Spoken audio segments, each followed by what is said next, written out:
So welcome everyone to UFA 101, presented by the Law Society of Yukon. This will be a presentation on some of the summary matters of the Umbrella Final Agreement, which from which the Yukon First Nation Final and Self-Government Agreements emerge. It'll be an overview of the key of the key aspects and some of the advancements in 30 years and positive outcomes and challenges along the way. Our presenter today is Darren Leese. Darren has provided legal services to self-governing Yukon First Nations and their organizations for more than 30 years, including being chief legal counsel for the Council of Yukon First Nations. He represents Indigenous groups and organizations in BC, Northwest Territories, and Alberta. His practice of law has focused on the areas of constitutional, environmental, and trust law with a specialization in First Nation issues. Among matters, he has represented various First Nations with respect to negotiations, implementation of their respective treaties, resource management agreements related to their Aboriginal treaty rights. He has worked with many First Nations with respect to development and implementation of their operations of their respective trusts to manage their community wealth. Upon completion his Bachelor of Arts in Political Science at UBC in 1990, he graduated from the Faculty of Law at the University of Toronto in 1993. He is a citizen of the Trondequichin, a member of the Crow clan, has four children, and his dog child is German Shepherd. Um, as anyone will know, Darren will know his is Shepherd. And this has been approved for 1 hour and 30 minutes by the Law Society of BC and may be applied towards a mandatory 12-hour professional development in both Yukon and BC. And I'll just say that Darren's been a great mentor to me and many other young Indigenous lawyers in the Yukon over the past 30 years. So please welcome Darren, and hope everyone enjoys the process. Darren, are you more comfortable with interjecting with questions or saving everything to the end? I'm okay if people want to raise questions during the course of the presentation. Uh, I assume what happens, people will raise their hand electronically, and Bruce, you'll Yeah, interrupt me. Feel free to interrupt me. I have no problem at all doing that. That's a good way to sure. proceed. I'm just going to pop off to grab some lunch, but go ahead. Okay, good afternoon, everyone. Thank you for joining me in this discussion. I'm pleased to be here. I'm always pleased to talk about the Umbrella Final Agreement and Yukon land claims and the experience of Yukon First Nations. Um, Not only, as Bruce said, I've worked for a long time in negotiations and implementation, but I'm actually a beneficiary, just like Bruce and perhaps others who are also on the call. And these agreements are very meaningful for me, and I feel a real privilege to work with them and support First Nations as they move to building healthier communities, uh, implementing self-government, and building a brighter future. These agreements, there's 11 of them. We're going to talk a little bit about the nature and scope of them. But just as some opening comments, the sort of Magna Carta, the constitutions for the Yukon is really, in my view, comprised of three documents, three classes of documents. The Yukon Act, of course, which is a federal statute that sets out the powers and authorities and establishes the Yukon government. The various devolution agreements, particularly the 2003 devolution transfer agreement, in which Canada transferred land authority to Yukon government for management and administration with respect to lands, waters, forestry, mines, minerals, and lands. Prior to that, there was another devolution deal that was signed in '93 that's significant, oil and gas, and there's been others dealing with uh, other bits and pieces of jurisdiction, whether it's wildlife or grazing leases or things of that sort. And then the last class of documents I think are really significant to the Yukon's development are the land claim agreements. These agreements are, people who've looked at them, they're modern land claim agreements. They're comprehensive. They were drafted by lawyers for other lawyers, but they do affect, in my view, almost every area of practice here in the Yukon, from real estate to corporate commercial matters, land and resource management, authorizing activities on settlement land with respect to mining activities and forestry and other areas. And it's still growing. Some communities now are actively involved in establishing and negotiating their own court structures for enforcement of their laws, and perhaps some laws which are in application enacted both by YG and the federal government that may deal with things like child welfare, maybe some criminal code matters. It's pretty exciting. Um, so I'm very pleased to be here. A lot of material to get through, but please, I don't want to discourage anybody from raising questions. Some of the small print, of course, this is just a summary. If people, from your practice want to deal with some of these issues, or there are issues you're dealing with, of course, you have to go look at the final agreements and not rely on a general summary that I'm providing today. Just really quickly, treaties, obviously, I think most people are familiar with what treaties are. They're land claim agreements between modern land claim agreements between Canada, Indigenous groups, and sometimes the provinces or territories are involved. Sometimes we see, like in Northwest Territories, where the territorial government is not a party, official party to those agreements, even though they sign them as part of the federal team. But here in the Yukon, there are three parties to our agreements. There's Canada, the Yukon government, and the affected Aboriginal group. And of course, the purpose of these treaties, which we'll talk a little bit about, is not only reconciliation, but really uh, transforming undefined Aboriginal rights to some form of defined treaty rights under the agreements.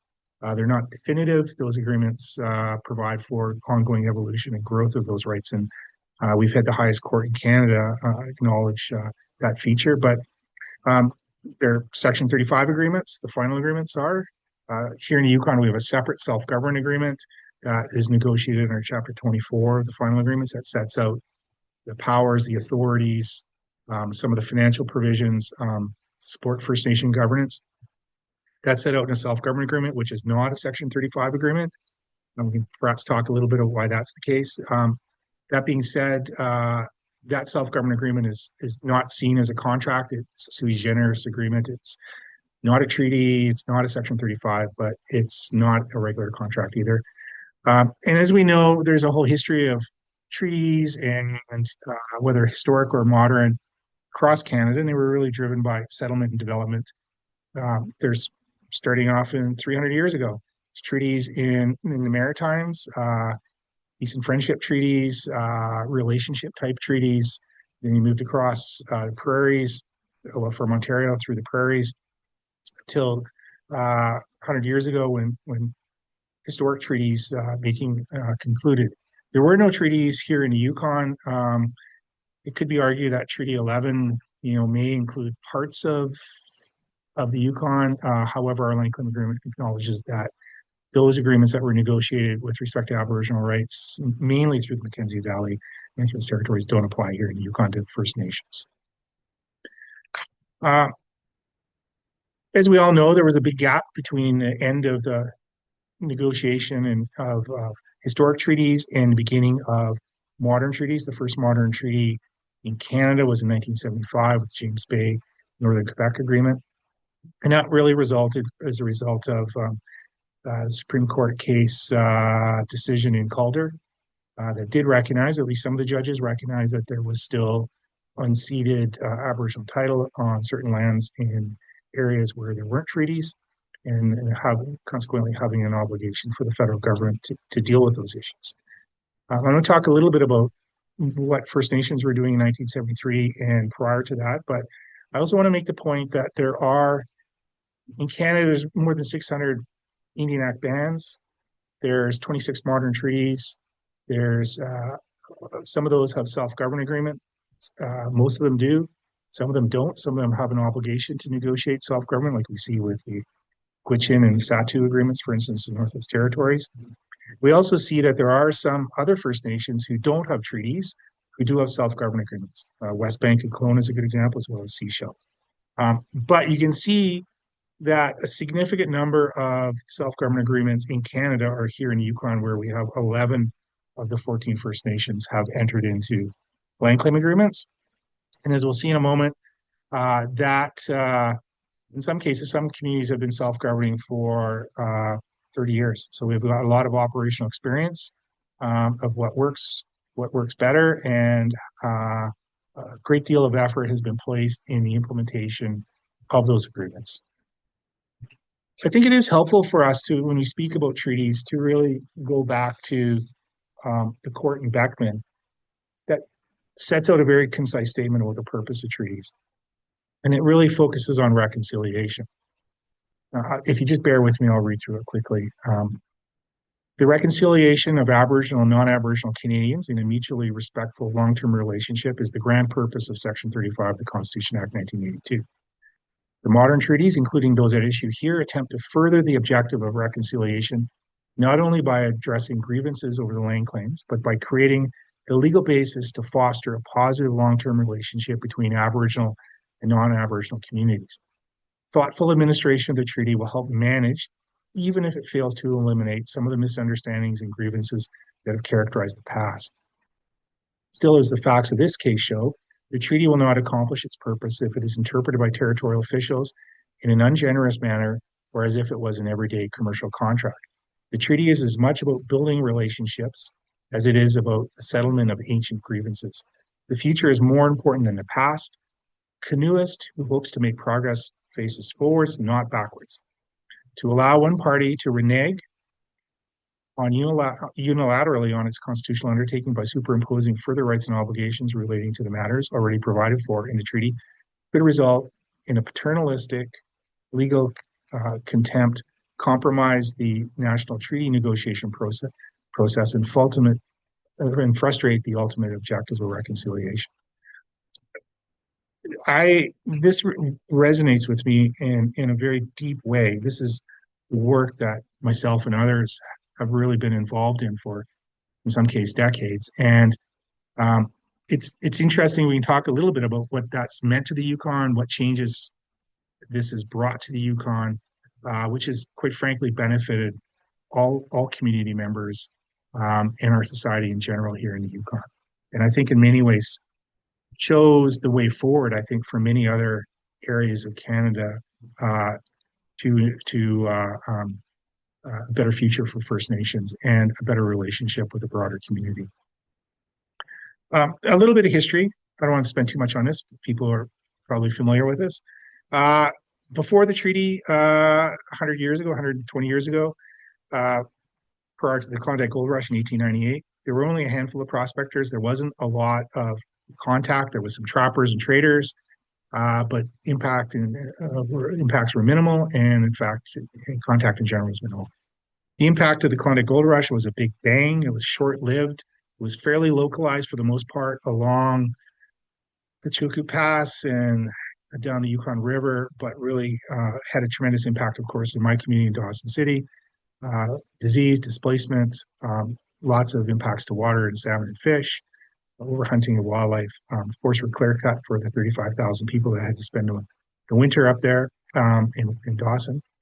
However, most left within 7 or 8 years, and the presence of public government was minimal. However, the churches did arrive 130 years ago, and the first residential school opened in 1911 in Carcross.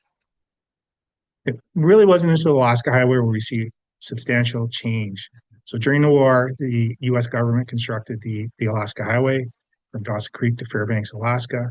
And it's fascinating when I speak to elders still today, there are elders alive who can speak to seeing bulldozers arriving into their community literally as they're pushing down trees, building this road and building bridges. And the history is that not that far away. Once the highway was built, there were a lot of impacts. There was more exploration for mines and hydro developments in the 50s and the 60s. There were a series of roads that were built in the 1960s under a federal initiative. The steamboat industry, which used to run up and down the Yukon River and some of the other larger lakes in the South Yukon, once the roads were put in place, they declined. A lot of traditional communities that were along the rivers, which allowed people to still pursue a traditional lifestyle and still get a wage economy by cutting wood for those steamships. Once the steamship stopped, those communities moved to locations near the roads. And what we saw in the 1960s and the 1950s is we probably by that time saw 3 generations of our family members attending residential school. So culture and communities were fragmenting under a lot of pressure. A lot of people had left their traditional lifestyle for their kids to go to school, or to pursue a livelihood. So they left trap lines and their life on the land for other employment, whether it's line cutting or driving cats or staking. A lot of poverty, limited opportunities, marginalized politically, and a real feeling of lack of control over their lives. It wasn't a great time, and it was a real challenging time for First Nation communities in the Yukon. Uh, the concerns that First Nations had about development, the pace of development, visitors to their land, is longstanding. In fact, Chief Jim Boss, who was the chief of the Tonquichin Council, which is just north of Whitehorse, sent a letter to the Superintendent General of Indian Affairs in January 13th, 1902, seeking compensation for loss of lands and hunting areas uh, due to the arrival of non-Aboriginal people during the Klondike Gold Rush and thereafter, and requested a treaty settlement. That letter was ultimately dismissed. There was also written letters provided by Chief Isaac from the Tonquichin, as well as the chief, and Teslin people also made similar claims.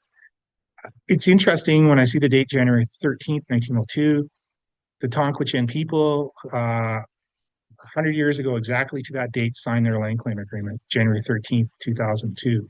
There's a certain irony that it took 100 years to reach an agreement that was adopted by all the parties, but I know it's worth pointing out. Also in the 1960s, there were other events that were mobilizing First Nation concerns and really developing some movement towards recognizing and protecting Aboriginal rights. There were events happening, treaty making in Alaska, where a lot of Yukon First Nations people have family connections and relationships. Here in Canada in 1969, there was the Federal White Paper that was wholly opposed by First Nations across Canada as an offensive federal initiative, an offensive policy based on assimilation. And it really gave rise to political action on behalf of the First Nations. So a number of First Nation organizations were established in the early 70s, late 60s. The Yukon Native Brotherhood, uh, which represented status Indians, and the Yukon Association of Non-Status Indians, which represented, of course, non-status Indians, and then ultimately CYI, Council of Yukon Indians, which is a predecessor of Council of Yukon First Nations, was established to represent First Nations in land claim negotiations. That court case was released in January 1973, dealing with the Nisga'a and the Calder case. Our chiefs traveled to Ottawa on February 14th, 1973, and presented a document together called Together Today for Our Children Tomorrow that really laid out the history of Yukon Indian people and our vision for a better future. And it proposed the settlement of a treaty for Yukon First Nations people in the Yukon. And that was presented to the Prime Minister at the time, Pierre Trudeau, and the Minister of Indian Affairs, which was Jean Chrétien. And it's a monumental date in the history of Yukon, and particularly for Yukon First Nations. There's actually video footage of that meeting and lots of photos of our chiefs standing on the stairs of Parliament as they're standing up for our rights and inviting Canada to work with us to enter into a treaty. At the same time, the Nisga'a were also lobbying the federal government for negotiations. I want to read just a little bit about Together Today for Our Children Tomorrow. This is a fascinating document. It's online. It's available at the CYFN website. It's an easy read. It's about 40 or 50 pages. It speaks about history, it speaks about a vision forward, as I was saying, but it also is underlined with a lot of frustration and anger. And I'm going to read this passage to you, which might be hard for some to hear, but I think it is important for people to understand the roots of our treaties here in the Yukon. This document states, in 1973, the picture of the Yukon Indians is not a pretty one. The Yukon Indian people are not a happy people. Both white man and Indian are becoming more and more disgusted with each other. The communications gap, the social gap, the economic gap, all these are widening. Before 1948, the Yukon Indian people were economically independent. Now over half our families are on welfare, and the number receiving some kind of assistance has been as high as 80%.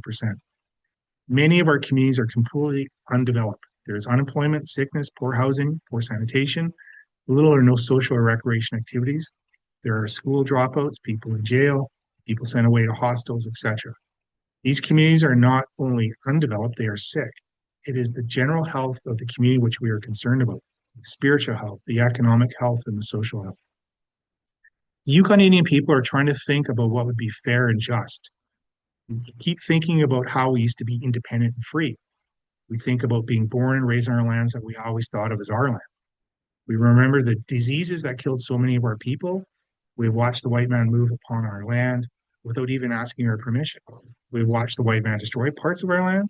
We've watched the white man destroy our trap lines. We've watched the white man bring alcohol and prostitution. We've watched the white man take away our children and destroy our language and culture. It's hard to read that. There's no doubt about it. But it is important to not sugarcoat the experience of Yukon First Nations. And I applaud the people that were involved in the movement to request a treaty in response and looking at the big picture and where we want to see our community going forward. And Together Today for Our Children Tomorrow is uh, an inspiring read. And it's interesting to see how it's unfolded since it was originally tabled in 1973. Um, After that document was tabled, Canada did engage with Yukon First Nations and other Aboriginal groups across Canada in the context of modern treaty negotiations. In some cases, uh, treaties were reached, like James Bay, and in other circumstances, like the Yukon, it was uh, progress is not as swift.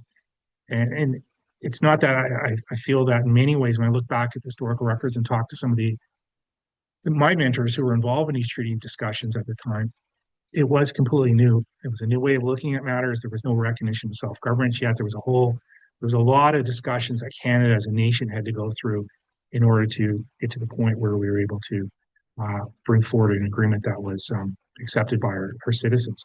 But in 1884, there was an important event that happened. There was a series of negotiations that were concentrated. The Yukon government became involved in these negotiations a couple of years earlier. It became a full party to them. And an agreement in principle was reached in 1984. This agreement in principle was reviewed at the General Assembly, which is an annual meeting of all the First Nations from Yukon come together. And at this General Assembly, we're reviewing this 1984 AIP.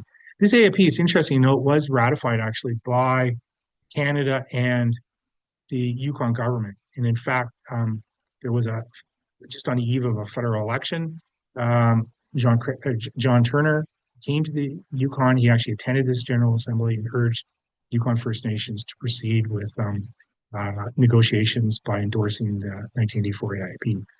The problem is that there was big gaps in it. Canada needed to take the steps to really listen to the interests of First Nations and develop mandates that address them. So here's some of the gaps that were identified in the AIP. Aboriginal title would be extinguished under that agreement. Subsistence hunting rights were not recognized or protected. The land quantum and land selection issue was problematic. In other words, there was not enough land and it was not rationalized in a way that addressed First Nations' ongoing interest to have a relationship with land. There was fee simple ownership of settlement land that was selected and would be retained by First Nations. There was not the full and proper recognition of non-status Indians, which of course is a construct of the Indian Act. Um, and Bands and band authorities weren't really granted the status that they felt they should have. But probably the most important issue, the most outstanding issue of concern was a one system government.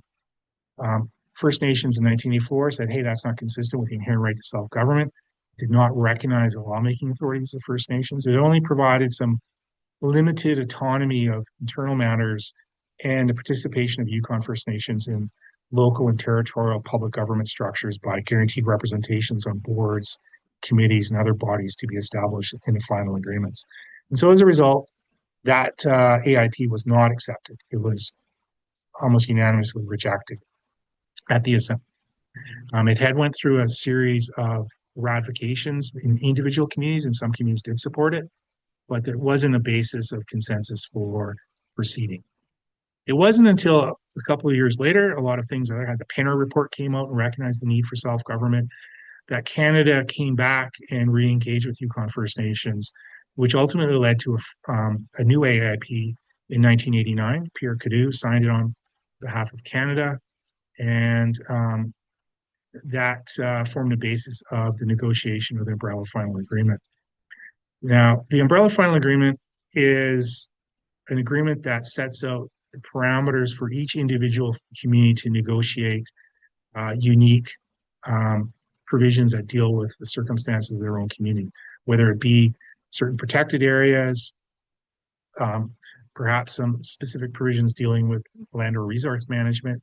But the UFA is 28 chapters, and it sets out its provisions are incorporated into the individual Yukon First Nation land claim agreements, final agreements. But the UFA itself does not create or affect any legal rights.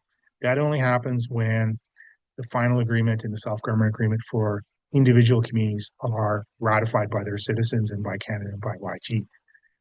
Uh, the substantive negotiations, well, for Canada, their mandate expired in 2002. Um, some agreements still were in the finalization after that date, but today we have 11 of the Yukon First Nations have ratified their land claim and self-government agreements. There's 3 First Nations who haven't. 2 of them belong to the Casca Nation, which are the Ross River Dene Council and the Liard First Nation, and the other is a group near Beaver Creek along the Alaska Yukon border called White River First Nation. And they have, for themselves, those 2 groups, the Casca and the White River, have got very specific concerns about the Umbrella Final Agreement around land quantum, and the Casca specifically, have advanced a national approach to land claim agreement negotiations, which would include all the Casca communities that in Yukon as well as in North BC. So we support them here at CYFN and other First Nations to move forward with treaties because we've seen what the treaties, how they've transformed our community in a positive way, but recognize that there's some real challenges for those communities to deal with their specific circumstances. Here you can see the timeline for the final agreements being ratified in Yukon. So Champagnejac, Teslin Council, Nunchnik Dun, and Vuntut they all signed their agreements on the same date, February 14th, 1995. Their area had enacted federal implementation legislation in 1993. So those agreements were signed off at that time, but not ratified and brought into legal effect until February 14th, 1995. Again, that date is significant. February 14th, you recall that's the date, February 14th, 1973, that chiefs met with Prime Minister Trudeau and Minister Chrétien. In 1997, Little Salmon Carmacks and Selkirk First Nation signed their final and self-government agreements. My community, the Trundiquichin, signed in 1998. Tonquichin Council in 2002. The Kelowna First Nation in 2004. Cornland Dun First Nation, which is based here in Whitehorse, in 2005. And the Kirkcross Tagish First Nation, their agreements were brought into legal effect in 2006. I just wanted to pause, and if there was any questions or comments that anybody wanted to make at this time before I get into the details of what the UFA looks like. It might be a good time. I don't see anyone in the chat or Q&A, but maybe I'll make a quick call if anyone has any questions to raise a hand or throw it in the Q&A. Okay, let's go on. Certainly, thanks, Bruce. So, under the terms of the Umbrella Final Agreement, there was a total amount of land, which was 16,000 square miles, that was available for First Nations, and that was allocated to each of the First Nations what their land amount was under Chapter 9. And generally, the communities that were further north received more land, and then it has a relationship with the amount of financial compensation that were provided. But if you look at Chapter 9 of the Umbrella Final Agreement, Schedule A, it will set out what the land quantum was for each individual community. So, for instance, my community, Trundiquichin, there's 1,000 square miles that were allocated for land selection. Some of those lands are within municipal boundaries, where they're subject to tax, and there's some limitations on their self-government powers, perhaps. Then there's other parcels called community lands, which are in area of the municipality of the different communities in the Yukon, or there are also large rural blocks where First Nations, in some cases, those blocks could be as large as 50 square miles. They're selected often for hunting purposes or traditional use, or in some cases for mineral development or other economic development opportunities, depending on the location. Um, there are also, as part of the sea block, sometime or the sea lands, First Nations may also negotiate site specifics where there's particular camping sites or fish camps, things of that sort. So when you look at a First Nations traditional territory, there may be, and there would be, a number of settlement land parcels, some large, some smaller, throughout their traditional territory. And the First Nations are restricted or limited to selecting lands within their traditional territory as defined in maps that were developed by elders and submitted to the parties under Chapter 2 of the final of the Umbrella Final Agreement. You can select lands in other territories if the other First Nation and the other parties to the negotiations agreed. Now, the 16,000 square miles, 10,000 of it is referred to as Category A settlement land, and that is First Nation ownership and equivalent to fee simple title for the surface, and the ownership of the subsurface is in fee simple in the name of the First Nation. The remaining 6,000 is only title equivalent to fee simple in the surface, and the subsurface continues to be managed in accordance with laws of general application. So whether it be the Mining Act or the Oil and Gas Act, those statutes, as provided by the statute, would continue to apply to the subsurface of lands. Now, in addition to it, there's a little bit more land that was available. Some of that's selected as fee simple for lands within the city of Whitehorse, or sorry, within the municipalities or within community boundaries. 16,000 square miles sounds like a lot of land, but it works out to, I think it's about 7 or 8% of the total landmass of the Yukon. And some people will say, well, that's not a great deal, 7 or 8%. These negotiations in the late 80s, early part of the 90s, were really focused on quantum and the amount of land First Nations would retain, whether it be in surface or subsurface. But as you'll see, the agreement allows for First Nations to participate in land use planning or the assessment of projects throughout their traditional territories and ensure that their perspective is brought forward through these different boards and committees that make recommendations to governments about, as we'll see in a moment, resource management issues and things of that nature. Now, in addition to the settlement land parcels, the 16,000 square miles, there are provisions that do allow First Nations to establish special management areas or other heritage areas under their land claim agreements under Chapter 10, which is special management areas of their final agreements. Good examples would be the Tombstone Territorial Park up on the Dempster in my traditional territory. As part of that, there's agreement in the treaty as to what the boundaries are for that Tombstone Park. In some cases, it may be general area subject to more work being done after the treaty's in place to finalize the boundaries. But most of these special management areas are intending these areas to still allow First Nations to pursue traditional lifestyles and use of these areas and harvesting in these areas. And just as importantly, a role in the bodies that develop the recommended management plans for those areas to establish them and from time to time review them.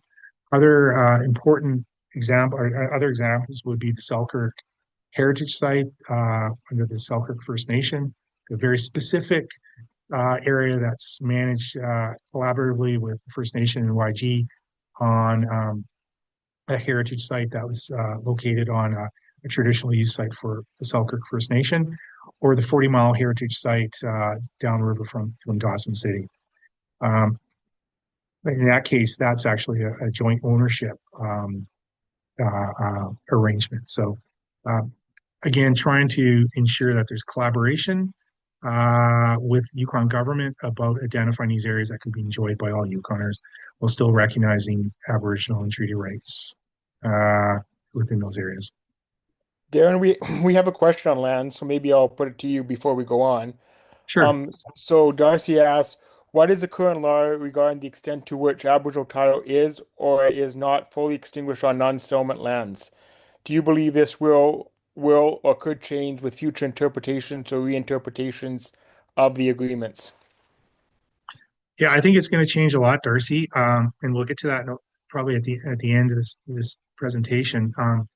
Because the Yukon agreements, it's interesting, they are intended to uh, uh, be evolutionary. They're intended to grow over time, take into account new court decisions, but also what we've seen more recently is some of the new mandates that are developing in places in negotiations in British Columbia, for instance, are making their ways into uh, potentially leading to amendments to our agreements here in the Yukon. So a good example would be, our current model of certainty, which is cede, release, and surrender with respect to rights relating to non-settlement land or public lands.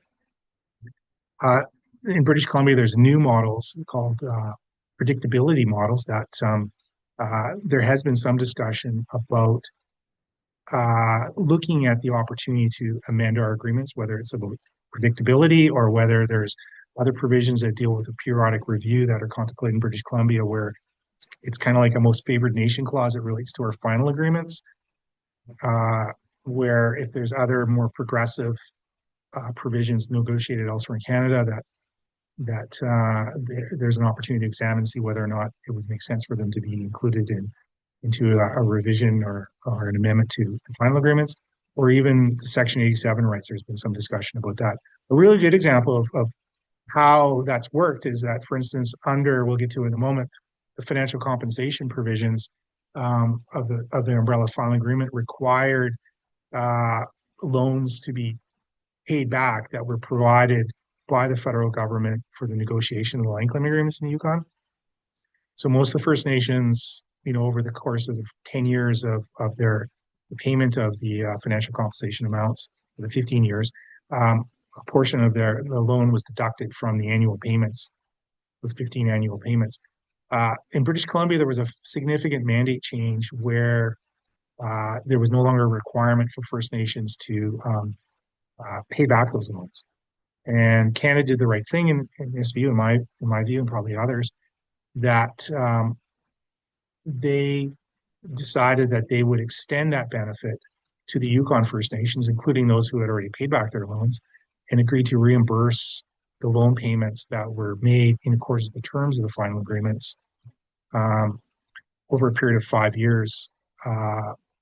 So paid back the amount of the loans plus the interest that was also charged. So, you know, these agreements are intended to really, again, deal with this reconciliation, ensure that the Crown, as their mandates become more progressive, as they become more informed, that they continue to apply to the Yukon and particularly to those areas that have land claim agreements. And I think that's important because we don't want to have the principle where communities feel they have to have the perfect deal before they sign on, because they're perhaps worried that 10 years from now there'll be a better deal that comes along. And I think that action by Canada dealing with loans and suggesting that there's other opportunities to make changes to our agreements based on progress at other tables that is being made is important to ensure that we do get on with treaty making, that we do move towards reconciliation, and not have the fear that somebody's going to have a better deal 10 or 15 years later. And I know that that may raise concern on the part of some, but it's significant. And you can see the gridlock in British Columbia and the reluctance, I think, for the hundred and some First Nations that don't have treaties in British Columbia about entering into treaties. And I think that is significant for us. So yeah, thanks for raising that issue, Darcy. And it's a key component of how we see implementation moving forward and how we see these agreements growing into the future. Thanks. Yeah, just the last sort of quick slide on lands. We could talk about lands and land management and tenure and certainty provisions for a full day. But generally, I'm trying to hit the high notes.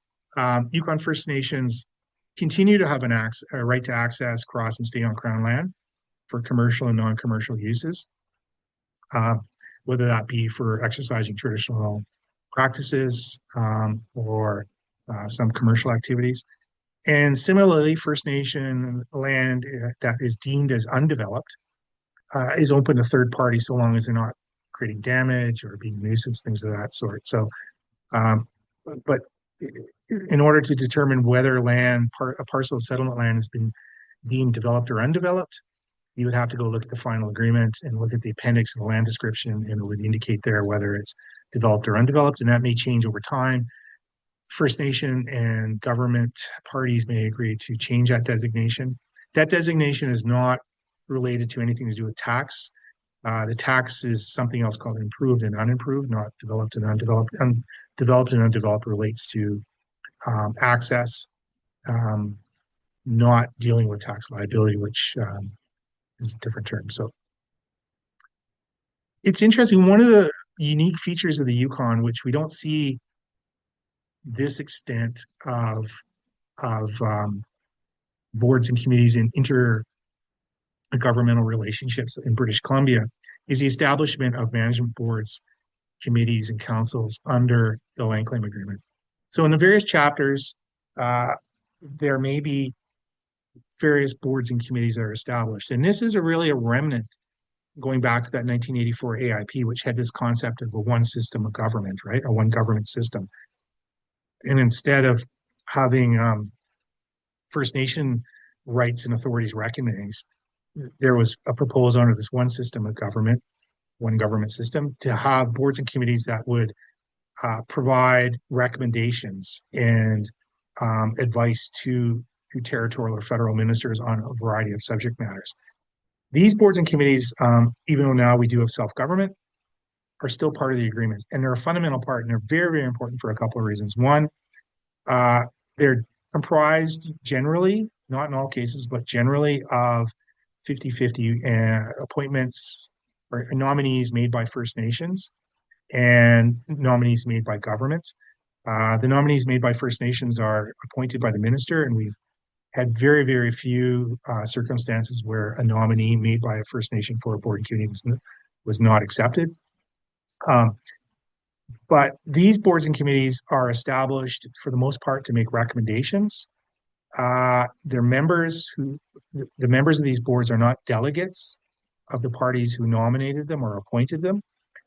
In many cases, they're people who have an interest or a connection to things like land use planning or environmental assessment, fish and wildlife, salmon, forestry, heritage, who have some level of expertise. They're not government employees who are appointed there as part of their employment. They're not political people. We want to have people who are Yukoners to sit down and talk about issues and move forward with recommendations, not just to government, but also to Yukon First Nations. I think that these management boards, a good example of the Fish and Wildlife Management Board, it's got 12 members. They're appointed for terms of 5 years. They're the primary instrument of uh, fish and wildlife management in the Yukon. They make recommendations to First Nations as well as to government. They do have a bylaw making power, even under the Wildlife Act. That is comprised of uh, 6 nominees from First Nations and 6 appointees from government. And they're arm's length from YG, the Yukon government, as well as from First Nations.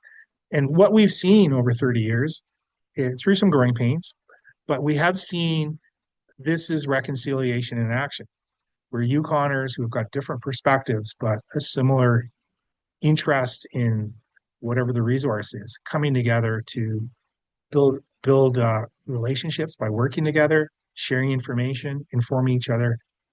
And it's interesting that I was listening to a radio report about a year ago, and they were talking about some unique features of the Yukon. I think the Yukon was 125 years old a couple of years ago, and this survey was taken by by an independent organization, and they talked to Yukoners and drew some uh, some observations from that survey. And one of the surveys, of course, surprising nobody, is that Yukoners don't like to be told what to do. They like small government, and so you know that's not a surprise. But what was a surprise was Yukon had a higher faith in the reconciliation of the relationship between Yukon First Nations and others that we don't see anywhere else in Canada in any other province. And I was a little bit surprised, and I thought, that doesn't surprise me because we've been so heavily invested in relationships and working together through these boards and committees and councils, and that's what the payoff is. That's what the dividend has been for bringing people together, even in circumstances where they've got very, very different perspectives, in some cases, very different interests. Some of the other management boards are quasi-judicial, or they issue licenses. Uh, for instance, the Surface Rights Board resolves disputes about access and compensation in relation to the use or expropriation of First Nation settlement land. The Dispute Resolution Board is intended to deal with mediation and arbitration issues, disputes arising from the parties.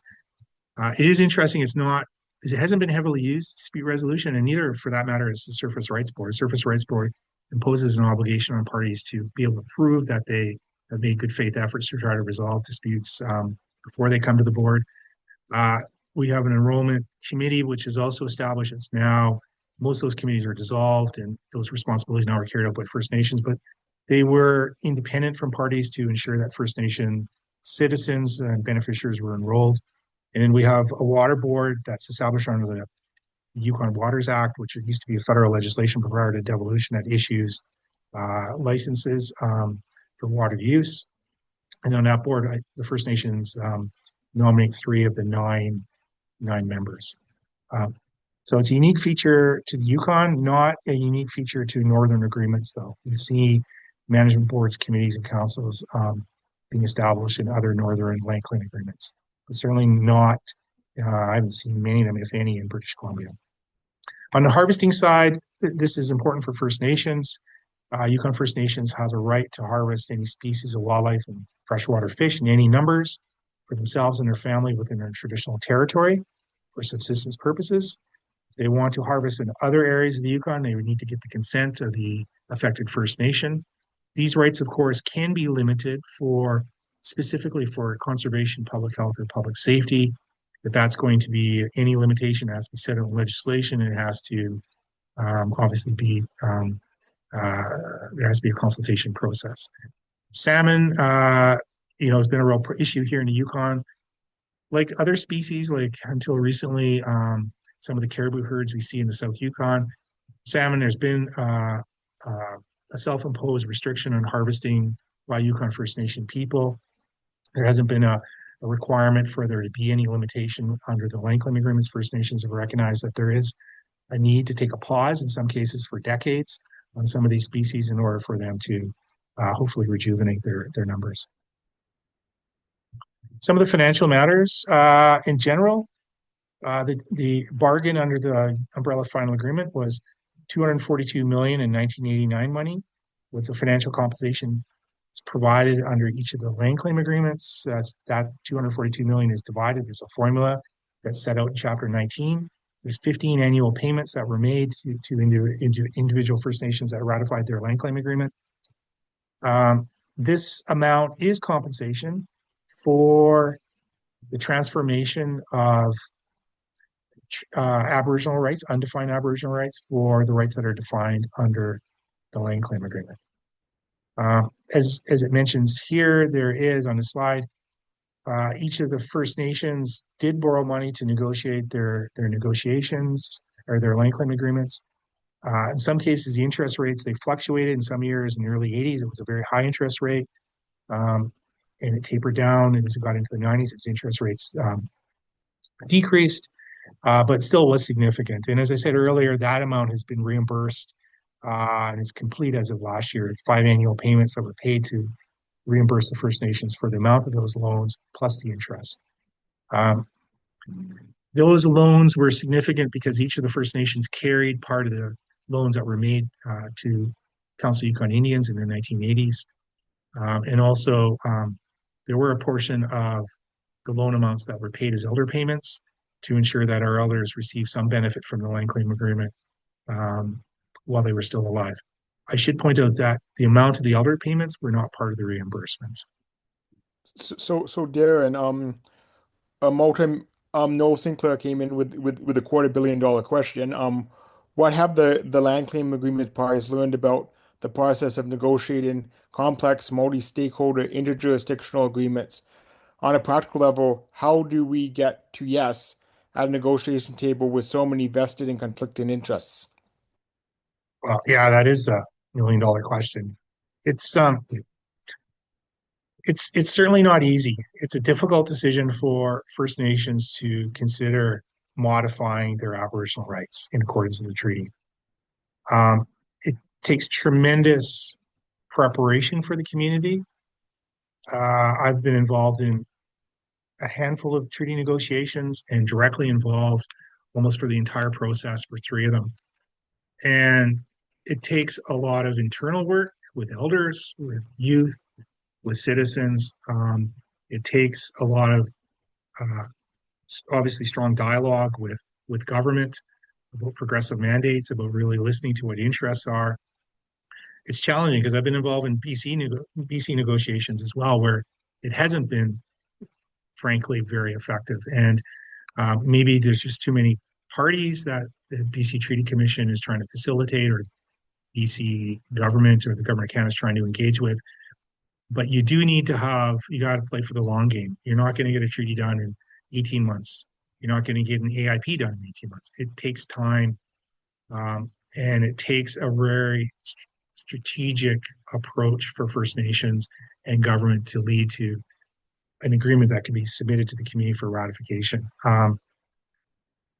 Part of, the most difficult part of the treaty negotiations I've been involved in have been the internal discussions and the time that's taken for communities to really articulate what their interests are and to really understand uh, the benefits and the challenges for treaty negotiation and understand that um, the treaty negotiations are just the very beginning of building a better community. It's just giving you the tools to, whether it's lawmaking, whether it's access to resources, whether it's this the concept of autonomy, both on the governance side and the fiscal side.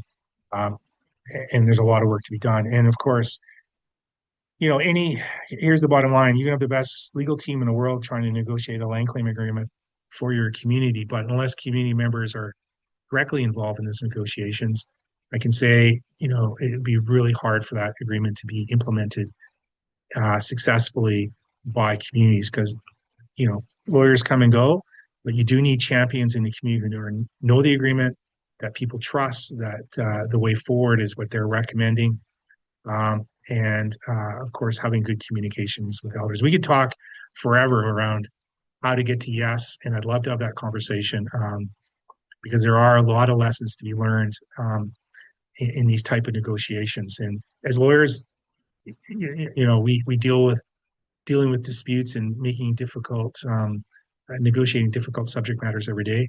Trying to do that for a community that's 500 or 1,500 members is a real challenge. And ensuring that people are part of a process and feel that they're part of a process and have meaningful input into those type of discussions is critical. And that basically requires there to be a large caucus of First Nation community members, both who live in the community from the different families of all ages and gender, and to really identify the path forward.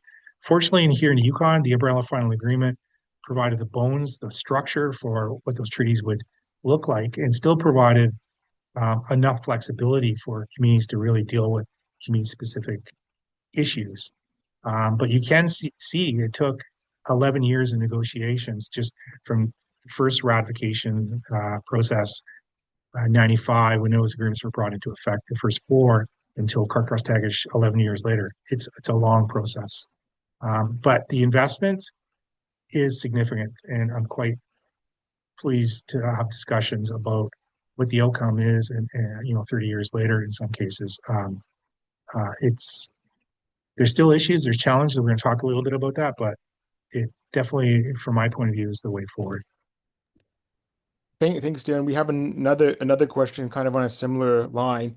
Sure. Shouldn't we be, so Scott Smith asked, shouldn't we be moving away from modifying Aboriginal title and rights to recognize and implement them through treaties and other constructive agreements, and where these rights have been modified and surrendered, shouldn't First Nations be seeking to amend treaties to remove these elements from the treaties?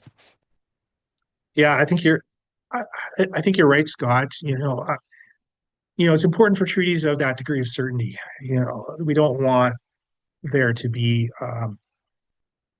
wholesale changes to the treaties, but we do want them to be fair, and we do want to ensure that people of comfort in these communities that enter into negotiations and make the bold step to ratify, that there are opportunities to implement and make changes to your existing treaty based on new progressive mandates, as I mentioned earlier, from Canada or from the province or from the territory. That's really important. Otherwise, nobody's going to sign treaties. And in the absence of treaties, it's difficult for anybody to deal with land use matters. And of course, there's a real issue about the health, prosperity, and the future of communities in the absence of self-government tools. Um, so I think we do need to have a flexible approach. And there's lessons to be learned here in the Yukon. And some of the case law, well, pretty much all the case law for modern treaties uh, at the Supreme Court level, in any event, come from the Yukon. There's the case I read earlier, which is the Little Sam McCormack's case that dealt with consultation. We had a appeal case that dealt with provisions of the land claim agreement and how they're implemented relating to land use planning. We more recently had a case dealing with the rights of citizens and the authority of First Nations to make decisions about core matters of how they operate internally in the context of elections and candidates and whether or not the charter applies and what Section 25 means. They all come from the Yukon. And it's for me, it's a little bit ironic because we had 25 years of negotiations that were challenging at times, but we never went to court um, as a group, as a collective around treaty issues. Um, real strong commitment to talking issues out, about having a process to have these discussions. It's once the agreements were signed, different interpretations come into account, and we've had the courts have to step in and provide some direction to the parties. But I think that direction is consistent with what I'm saying and perhaps what Scott is saying as well, which is, we're intending these treaties to promote reconciliation, to build a better society generally for all Canadians. And it's really in the interest of, I think, everyone to be committed to that purpose. And I think that's the direction that we're going. Certainly, that's the direction we're getting from the courts, and direction we're hearing from Canada on some of these progressive new mandates over the last couple of years. So I hope that's helpful. Thanks, Darren. Sure. On some of the other financial matters, one of the other key components is resource royalty sharing. This is Chapter 23 of the Umbrella Fund Agreement, where Yukon First Nations receive a share of oil and gas royalties as well as mining royalties that are payable to the Yukon government. These provisions it's been interesting. The chapter is short. It's only, I think, 2.5 pages long, but it's probably the most complex chapter. And it's led to a whole series of other agreements outside of the treaty about how these provisions are implemented, and in some cases modified to deal with fairness and to ensure that First Nations are receiving a fair amount of the royalties that are generated, or to talk about royalties more generally. And there was some oil and gas activity in the Southeast Yukon. That money was subject to Chapter 23. The Yukon government agreed to set aside and protect portions of that money for First Nations before their agreements came to effect, which is not what the Chapter 23 provides for. But again, it's a step in our direction for reconciliation. Some of the other royalties that we see, there's not a lot of oil and gas activity, and a lot of the mining royalties are quite low, particularly for placer. In fact, there isn't even a placer royalty. There's export tax that relates to a very low amount of for placer gold. But these provisions, it is, I think, positive to see the parties working to ensure that they bring some benefit in a sensible way. What the objectives were for Chapter 23 in general. Uh, Section 87, people are maybe familiar with this. This is the provision of the Indian Act which provides tax exemptions for status Indians. This was a very contentious issue, as you can imagine, for Yukon First Nations during the negotiation of the Umbrella Final Agreement. Um, the UFA provides that Section 87 ceases to apply to Yukon First Nation citizens who live in the Yukon and to their First Nation governments. So uh, there aren't any, with the self-governing First Nations, any Section 87 exemptions. There may be some reserves that are retained as reserves, but there's no Section 87 benefit. They're selected as part of their land selections and may be technically designated as a reserve, like Moose Hide Reserve in Trundiquichin, for instance, is a good example. In return for this release of Section 87, Canada did provide some additional money in addition to the 242 million, and that was allocated to First Nations. Reached agreement as to how that'd be allocated amongst themselves. This is one of the areas where there are some progressive mandates from the federal government for BC treaty negotiations that may make some sense in the Yukon to apply them. But I do point out, and we'll talk a little bit about this, that the First Nations here in the Yukon all have, who are self-governing, have entered into tax collection and tax sharing agreements with income tax payable on their settlement land from their own citizens, but also non-citizens who live on their parcels of land. And there's also an arrangement made with GST. So First Nations are exercising jurisdiction for certain taxes here in the Yukon. I'm not going to talk much about the economic development opportunities, but there are processes and certain commitments being made under Chapter 22 for First Nations to gain and pursue economic opportunities. Very quickly, on the self-government side, this is, as mentioned earlier, is a separate agreement from the final agreement. It is negotiated under Chapter 24 of the final agreement. It does set out a broad framework for self-governance. It establishes the Yukon First Nations as governmental bodies with substantive powers and authorities. The Indian Act band structure is dissolved and replaced by these new Yukon First Nation bodies, which are implemented and given legal authority through federal implementation legislation. The main features of the self-government agreement are the lawmaking powers, some administration of justice commitments for establishing First Nation courts, corrections, and enforcement, some of the tax powers, commitments for sharing jurisdiction and delivery program management for programs and services, commitments for funding, and also dealing with First Nation constitution. So I'll just talk briefly about each of those. So Yukon First Nations who are self-governing have three jurisdictions of power. The first jurisdiction is an exclusive authority that they have with respect to their internal administration and operation. And the second is the management and administration of the rights and benefits that flow from the final agreement. That is the First Nations authority to enact laws in accordance with their constitution with respect to those matters. The second type of power is a lawmaking power that applies to all their citizens where they live in the Yukon. And that could relate to matters such as Aboriginal languages, healthcare and services, social and welfare services, adoption, guardianship, custody care, and placement of children. And if a First Nation enacted that type of law, that law would apply to their citizens wherever they live in Whitehorse. So if the Trundiquichin enacted a child welfare law, that law would apply to me and my family, even though we live in Whitehorse and not in Dawson or in the traditional territory.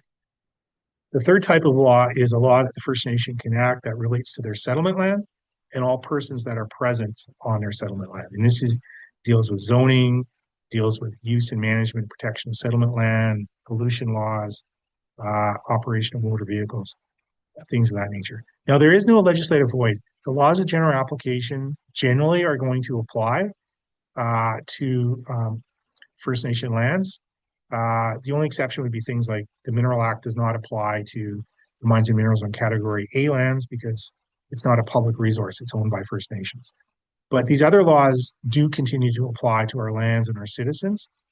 Um, if the First Nation enacts a law that is different than the territorial law, it would displace that law if that law it no longer can operate effectively or efficiently. The Yukon government may decide to um, retract that law as it relates to First Nation lands and citizens. And so it's a little bit different. I mean, what we see in treaties in British Columbia are lawmaking authorities that are set out in individual chapters, whether it's heritage or lands. In the Yukon, we have a comprehensive list of the lawmaking powers that are recognized in the self-government agreement. Now, I should also point out that this self-government agreement is negotiated, as I said earlier, under Chapter 24 of the final agreement, but it's without prejudice to the inherent rights of First Nations. So it's not in any sort of way. I think it's a bit of an interim self-government agreement that recognizes certain powers, but it's not intended to be a definitive statement of the law, the authorities and jurisdictions of First Nations. And I think that's important from a legal point of view to make. In some cases, Yukon First Nations have agreed not to exercise certain land-based lawmaking powers within community boundaries. Uh, that's not in all cases, but in communities like Kings Junction, Champagnat has agreed not to exercise zoning powers or other similar type powers because they may have uh, parcels of land adjacent to private lands or public lands. And it would really result in a lot of perhaps incompatible uses if that was the case. In some cases, like Dawson City, where there is a consolidation of areas where First Nations lands are in downtown Dawson or in McIntyre Village here in Whitehorse, there is no restrictions in those areas. But there is still these other provisions about promoting compatible land uses between different property owners that still apply. The administration of justice, this is a fascinating commitment that Canada, YG, and the affected First Nations make to negotiate an administration of justice agreements or agreements that set out matters for enforcement of Yukon First Nation laws, but also deal with, as I said earlier, corrections and enforcement. So there's been one community, Tasman Tlingit Council, that has had advanced discussions and signed off some stages of their AGAs dealing with the establishment of a Tasman Tlingit Council court to deal with their laws, but also potentially some of the other laws of journal application. These courts can deal with matters such as not just the First Nation laws, but perhaps adjudication, civil remedies as well. And there are some interim provisions that relate to how First Nation laws are enforced prior to First Nation courts being in place. These discussions been ongoing for a long time, and for most of the First Nations are self-governing, and they're still ongoing. It's a big piece of jurisdiction to bite and chew off, particularly when your capacity is perhaps stretched dealing with advancing the implementation of the provisions of the agreement. But I will say this, it is an issue for many First Nations here in the Yukon who are self-governing when you have a legislative function, you have an executive function, but you don't have an internal judicial function. So what happens when disputes arise between the different governing bodies? Nobody wants to go to court. It's costly, it's expensive, it impacts relationships, things we're all familiar with. As a result, some First Nations have adopted judicial councils as interim steps to try to sort out constitutional or governance issues. In other cases, some First Nations have established appeal processes for entitlements for certain programs and services that are administered by the First Nation governments to try to ensure that there is a timely, accessible process internal to communities, but arm's length, trying to incorporate those principles of administration of justice from arm's length from the council and from the First Nation government to ensure that these disputes don't fester and create larger issues within the community. I've talked earlier about some of the tax provisions. These tax agreements have brought significant financial benefits for First Nations. So the way it works is that if you're living on settlement land in the Yukon, when you fill out your income tax, if you're living on Champagnat land, you can check it off. your income tax, that the box that says you're living on Champagne land for that year, or you're there resident as of December 31st of that particular year. Canada would collect the tax. There's no difference in the amount of tax you pay, and 95% of that tax amount then is remitted back to the First Nation. Um, and at this point, there's no offsets or anything else or clawbacks with the other financial transfer arrangements between Canada and the First Nation to provide funding for the operation of the First Nation government and delivery of programs and services. These tax arrangements, it's interesting, they've generated um, models for First Nations to consider housing and leasing out portions of their land for long term in order to generate revenue through these tax agreements.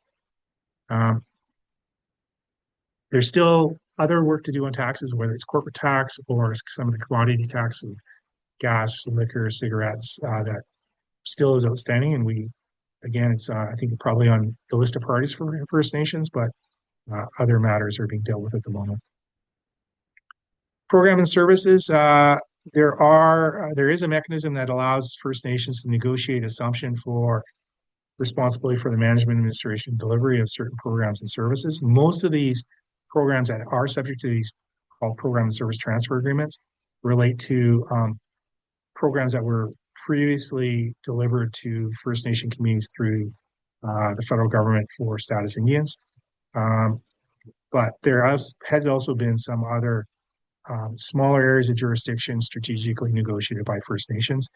And generally what happens is under these agreements, the First Nations get the budget to deliver and the responsibility to deliver that program for their citizens who are in the community. And it's usually for a term, maybe 5 or 10 years. And you agree on the amount of the funding to be provided to the First Nation. Then the First Nation has a discretion to deliver that program in a way that's culturally appropriate or appropriate for that community. You don't have to comply with, for the most part, any requirements under the federal territorial programs. The exception might be like social assistance, but it does allow First Nations the authority to customize these programs and services in a way that's meaningful for their particular community. And I mentioned earlier the financial transfer agreements. These are, I think we're in third generation now of these long-term, multi-year negotiated agreements that provide funding to First Nations. They were modeled originally with the same objectives and structure as we would see for funding arrangements between Ottawa and the provinces. But it is clear that the financial compensation amounts that I referred to earlier, the 242 million plus the Section 87 money, is not intended to be used for funding the operation of First Nation government institutions or the provision of programs and services. It's intended that these ongoing annual FTA payments are the source of funding for that, and they are intended to be ongoing. There will be at some point in the future, I suspect, the own source revenue offsets will be so that when the First Nations generate revenue, that there will be at some point, I expect, a reduction in the amount of the money that's provided by way of the FTAs. And then lastly, there are constitutions that each of the First Nation has established that's self-governing, sets out the citizenship code of who's eligible to be a citizen, what the process is for them to become a citizen, whether they have to make an application to an elders council or you have to prove particular connection to the community. The Constitution would also establish a governing bodies, whether it be the General Assembly or the Executive Council or the Elders or the Youth Council. It sets out their powers, duties, composition, their membership, perhaps some of their procedures. And there's also a system of accountability to ensure there's transparency and access to information for citizens about the finances of and the financial management of the First Nation. There's recognition and protection of the citizens' rights and freedoms. And there's also a process to challenge the validity of the First Nations that are enacted by a First Nation and a process for quashing laws that are deemed to be invalid by whether it be by citizens or whether it be by a First Nation institution such as a General Assembly. I just want to wrap up with a couple of comments and then we'll have some time for some questions or any comments. Looking back, these negotiations have been ongoing for a long, long time. If you look back to Chief Jim Boss's letter, it's been well over 100 years. If you look back, I look back to my life, and these negotiations for a treaty in Yukon started before I was born. Um, it's going back 60, 70 years. But what we can say over the last 20 years is that these land claim agreements in the Yukon have transformed the economy. Um, in the 1980s, there wasn't a First Nation middle class. There wasn't the prosperity that there is now. And that's not the case. The Yukon is really, I think, um, benefits from First Nation investments, First Nation businesses. You know, two of the largest private businesses here in the Yukon, one would be Air North, the Wantagwitchin, 49% of that. The largest private company in the Yukon, I think, is Northern Visions Development. That's majority owned by a number of First Nations that owns hotels and restaurants and other facilities. And that's really, in addition to First Nations owning directly hotels in their communities, either in whole or in partnership with organizations such as NBD, grocery stores, have brought better services, created viable economies and communities, and that's been a benefit for everyone. And that going back together today for a show and tomorrow was a real objective. Remember that frustration, that anger that was there about roads being developed, mines being established, and Aboriginal people being marginalized from socially, economically, politically. That's not the case anymore. And you can see that, in a lot of the work I do in the substantive role of First Nations in the governance of not just at the territorial level, but also at the federal and international levels. First Nations make laws. The laws are essentially paramount over territorial laws. Um, they make resource management decisions with respect to their lands or on public lands with government, either through legislation, that in some cases that's being currently discussed, or through convention, through the Yukon Forum and other multi-party intergovernmental relationships. We've been involved in the constitutional development of the Yukon. We were parties to the devolution transfer agreement, and uh, we're directly involved in some of the benefits that were identified from that process, which then led to similar agreements being negotiated in Northwest Territories and Nunavut. And probably most significantly, we have established a government-to-government relationship with Yukon Government Canada. It's been challenging. These governmental relationships always have friction. There's always disputes about resources, about jurisdictions. But at least now there is an opportunity to raise issues and have discussions, constructive discussions. Unfortunately, sometimes it leads to court, but sometimes that's required. Personally speaking, you can see a cultural revitalization in our communities, dancing, singing, art festivals. That wasn't there 30 years ago. It's been a real revitalization of health, about identity, and that is significant, and that's a direct result of the work that the Land Claims has done. Community health and prosperity is significant. Um, the money that the First Nations have received for financial compensation, in many cases, not all, but in many cases, have been placed in trusts that are operated at arm's length from First Nation government. And I can say that they've been modified significantly in the way that they operate than you'll see in other trusts across Canada with First Nations. And they've been, in my view, wildly successful. Some of the trusts now provide dividends on an annual basis or distributions to citizens, a modest one, but really ensuring that that money is there, the financial compensation money is there for future generations, and really trying to get across to people in the communities who will embrace it if we're able to speak about what we're trying to do in cultural terms. So we tell people we're putting money into the trust, so it's managed the same way that we managed salmon, managed caribou, and managed berry patches for generations. That is, take what we need today and leave the rest for future generations to ensure that future generations can also benefit from the resources we have today. Uh, and then we've also, I think, done a good job protecting the integrity of the treaties, establishing positive relationships, but at times challenging relationships with public governments. Um, and also, it is interesting that over time, I talked with boards and committees in reconciliation with Yukoners and Yukon Indian people. Uh, I think a lot of Yukoners who are not beneficiaries to our agreements understand the value of these treaties. And they sit on these boards and committees.